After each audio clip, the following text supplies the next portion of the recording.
Assalamualaikum warahmatullahi wabarakatuh. Perkenalkan, nama saya Ayu Lestari dari kelompok 4 kelas 3 Akom, ingin menjelaskan materi tentang Sistem Informasi Sumber Daya Manusia. Sistem informasi sumber daya manusia merupakan sebuah bentuk interaksi atau pertemuan antara bidang ilmu manajemen sumber daya manusia dan teknologi informasi. Sistem ini menggabungkan manajemen sumber daya manusia sebagai suatu disiplin yang utamanya mengaplikasikan bidang teknologi informasi ke dalam aktivitas-aktivitas manajemen sumber daya manusia seperti dalam hal perencanaan dan penyusunan sistem pemrosesan data dalam serangkaian langkah-langkah yang terstandarisasi dan terangkum dalam aplikasi perencanaan sumber daya perusahaan. Sebuah sistem informasi sumber daya manusia haruslah dirancang untuk menyediakan informasi yang tepat waktu, akurat, ringkas, relevan, dan lengkap. Ketidakadaan salah satu karakter tersebut akan mengurangi efektivitas sebuah sistem informasi sumber daya manusia dan menyulitkan proses pengambilan keputusan. Yang pertama, tepat waktu. Informasi yang disajikan kepada pemakai harus dilakukan dengan baik atau benar dan harus up to date serta diterapkan kepada waktu yang layak dan tepat waktu. Yang kedua, akurat. Informasi yang dibutuhkan oleh pemakai harus memenuhi tingkat akurasi atau ketepatan yang tinggi, bebas dari pengertian yang menyesatkan, kesalahan material, dan dapat diandalkan oleh pemakainya. Ringkas manajer dapat menyerap banyak informasi yang dibutuhkan dalam situasi tertentu. Yang ketiga, relevan.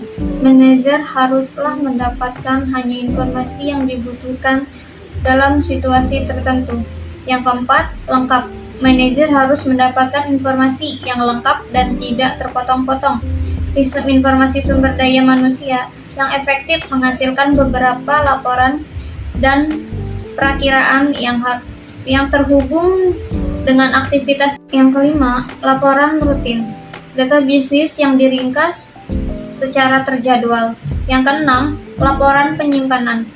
Menyoroti selisih yang cukup serius dalam kegiatan usaha yang menyita perhatian manajemen. Yang ketujuh, laporan berdasarkan permintaan. Menyediakan informasi sebagai jawaban terhadap permintaan khusus. Yang kedelapan, perakiraan. Pemakaian model prediktif untuk situasi khusus. Sistem informasi sumber daya manusia. Pertama, teknologi dan manajemen sumber daya manusia. Yang kedua, menghubungkan sistem informasi sumber daya manusia dengan strategi covert. Yang ketiga, keamanan dan privasi sistem informasi sumber daya manusia. Yang keempat, memberdayakan sistem informasi sumber daya manusia. Selanjutnya, perancangan sistem informasi sumber daya manusia. Yang pertama, sumber dan kebutuhan informasi untuk SISDM. Yang kedua, komponen dasar sistem informasi sumber daya manusia. Yang keempat, pertimbangan keperilakuan dalam desain SISDM. Selanjutnya, manfaat sistem informasi sumber daya manusia. Memeriksa kapabilitas karyawan-karyawan saat ini guna mengisi kekosongan yang diproyeksikan di dalam perusahaan. Yang kedua, menyoroti posisi-posisi yang para pemegang jabatannya diperkirakan akan dipromosikan, akan pensiun, atau akan diberhentikan. Yang ketiga,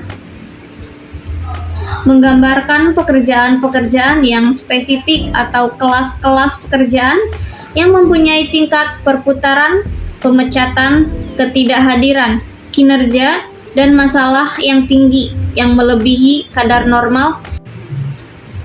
Yang keempat, mempelajari komposisi usia, suku, dan jenis kelamin dari berbagai pekerjaan dan kelas pekerjaan guna memastikan apakah semua itu sesuai dengan ketentuan yang berlaku.